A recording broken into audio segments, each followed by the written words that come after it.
Siang itu, panas terik seakan membakar lapisan bumi terluar.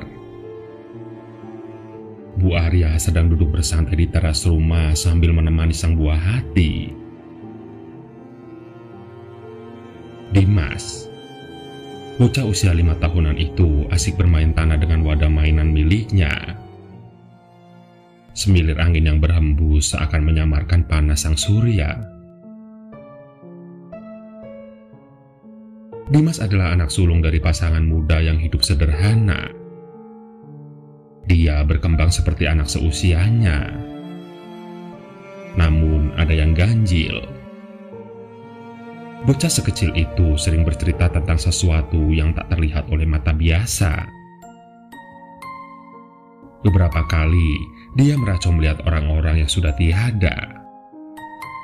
Bahkan tak jarang ia tampak diajak berbincang-bincang oleh mereka. "Ibu, Ma sudah lapar," ucap bocah itu sambil tetap memainkan mobil-mobilan miliknya di atas gundukan tanah. "Tunggu sebentar ya sayang, jangan kemana-mana." Bocah lelaki itu mengangguk pasti, mengiyakan pesan dari sang bunda. Bu Arya beranjak menuju dapur, meracik makanan untuk sang buah hati. Seporsi nasi lauk ayam dan sedikit sayuran adalah menu sederhana yang biasa disajikan untuk Dimas. Tak lupa secangkir air mineral di tangan kirinya. Setelah dirasa cukup, wanita itu melangkah menuju teras rumah. "Dimas, sini sayang, ibu suapi nak." Sepi. Tak ada suara sautan pun di sana. Mobil mainan dan sendok plastik serta mangkuk mainan tampak berserakan di tanah. "Dimas," ulangnya, sambil meletakkan piring dan cangkir di atas meja ruang tamu.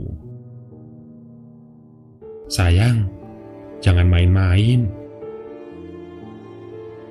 Bu Arya terus memanggil putranya. Sepasang mata khawatir itu menyusuri setiap sudut ruangan dalam rumah. Karena di teras dan halaman tak ditemukannya bocah itu. Bahkan, sekitar rumah pun sudah dikelilinginya. Sudah hampir 15 menit berlalu, Bu Arya belum juga menemukan jejak Dimas. "Dimas?" Kini suaranya semakin keras. Dia putus asa. Hingga tetangga kanan dan kiri pun berdatangan. "Apa ibu melihat Dimas? Tadi dia bermain di sini," tanya Bu Arya dengan paniknya. "Tidak Bu, coba cari di sekitar," jawab Bu Murni. Beberapa lainnya hanya menggelengkan kepala. "Sudah, tapi tidak ada." Sepasang mata Bu Arya mulai berkaca-kaca. Namun wanita itu tidak menyerah begitu saja. Bergegas ia mencari kunci motor dan menyalakan mesinnya. Motor pun melaju perlahan. Dia menyusuri jalan kampung sambil bertanya ke sana kemari atas keberadaan bocah kecilnya. Bahkan dia mencari hingga ke kampung sebelah. Siapa tahu anaknya sedang jalan-jalan atau sekedar diajak orang. Tapi nihil. Tidak ada kabar keberadaan sang buah hati. Sementara itu, di tempat yang sangat jauh Dimas sedang berjalan menyusuri jalan setapak. Kanan kiri tampak semak dan pepohonan tinggi, seperti sedang berada di hutan. Dimas baru kali ini pergi ke sana. Bocah lelaki sebaya bersamanya menggandeng tangannya erat menuju suatu tempat. Mereka kelihatan sudah saling mengenal satu sama lain. "Kita mau kemana?" Tanya Dimas. Sudahlah, ikut saja. Itu siapa? Tanya Dimas yang tiba-tiba melihat pemandangan tak biasa di atas pohon beringin. Sesosok ular berkepala manusia. Rambutnya panjang menjuntai tidak beraturan. Gigi taring menyembul keluar. Desisnya membuat bulu kuduk merinding. Itu temanku, jawab bocah lelaki bertelanjang dada itu sambil terus melangkah, menggandeng tangan Dimas erat-erat.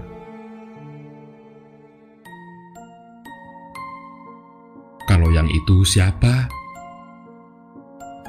Terlihat ada lagi sosok perempuan bergaun putih panjang sedang duduk di atas pohon dengan kaki menggelantung ke bawah.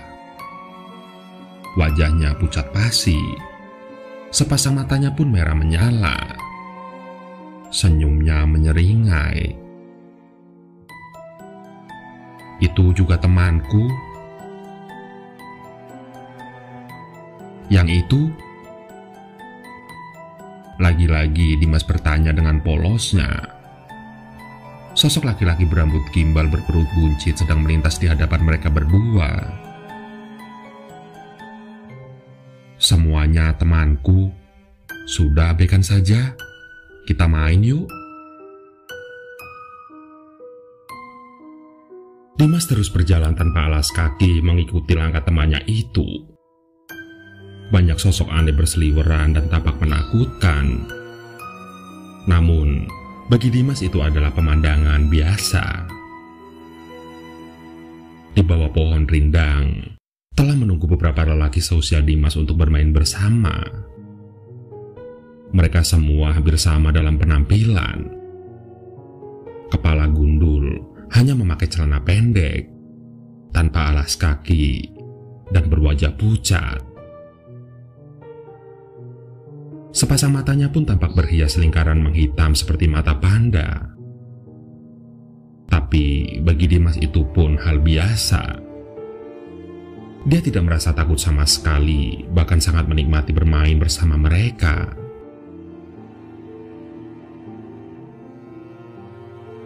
Senja telah menjelang.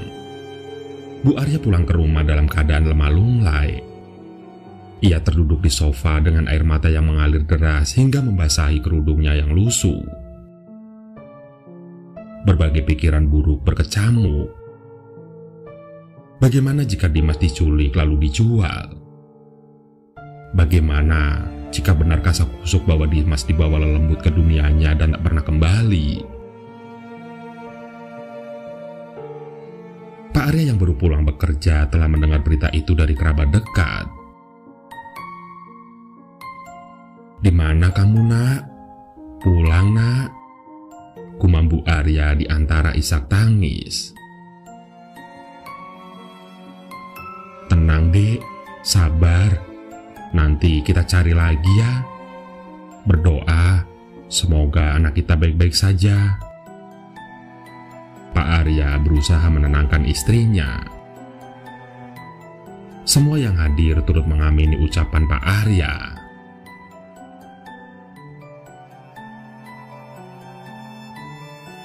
Semua kerabat ikut mencari Dimas tanpa diminta.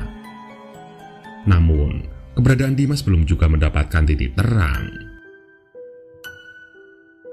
Iya, bocah kecil itu bak hilang di telan bumi. Entah kemana lagi harus mencari.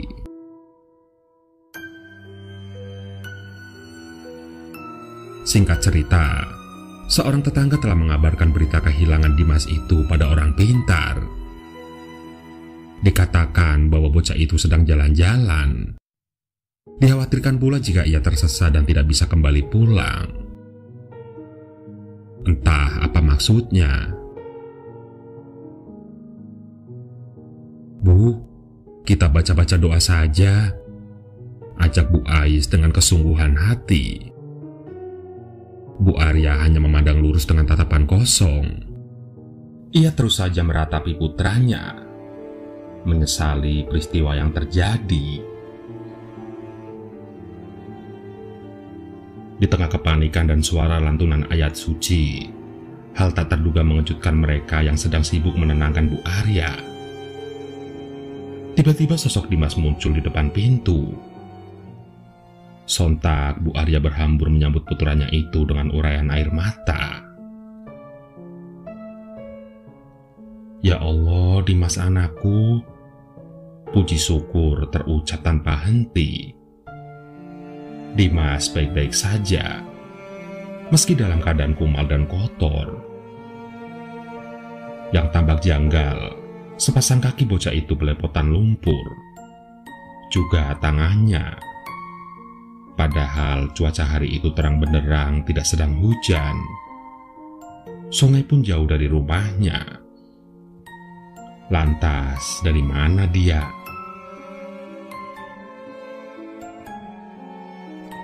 Prosesi syukuran pun spontan digelar. Dibantu para tetangga, Bu Arya menyiapkan berkat yang berisi nasi lengkap lauk pauknya dan jenang sengkolok. Salah seorang warga menebar bunga sambil membaca mantra-mantra, berharap makhluk tak kasat mata itu tidak mengganggu Dimas atau keluarga itu lagi. Di sisi lain, tahlilan digelar secara mendadak. Selain mengirim doa untuk para leluhur, mereka bersama bersyukur atas kembalinya bocah Dimas ke pelukan sang bunda. Seusai acara syukuran digelar, Dimas yang sudah dimandikan dan diganti baju itu diberi segelas air minum yang telah dibacakan ruqyah. Dan tanpa diminta, dia pun menceritakan semua yang dialaminya barusan dengan jelas. Iya, dia merasa tersesat, merasa aneh dengan dunia teman-teman barunya. Beruntung, Dimas tidak pernah takut ataupun trauma atas peristiwa yang menimpanya. Kini usia Dimas menginjak remaja. Dia masih ingat semua yang pernah dialami. Dia tumbuh menjadi lelaki pemberani. Perlahan pula, ia melupakan dan tak ingin lagi bisa melihat makhluk-makhluk selain yang tampak oleh mata. Dengan bertambahnya wawasan agama, Dimas pun kini mengerti bahwa dua dunia yang berbeda tidak mungkin bisa bersama.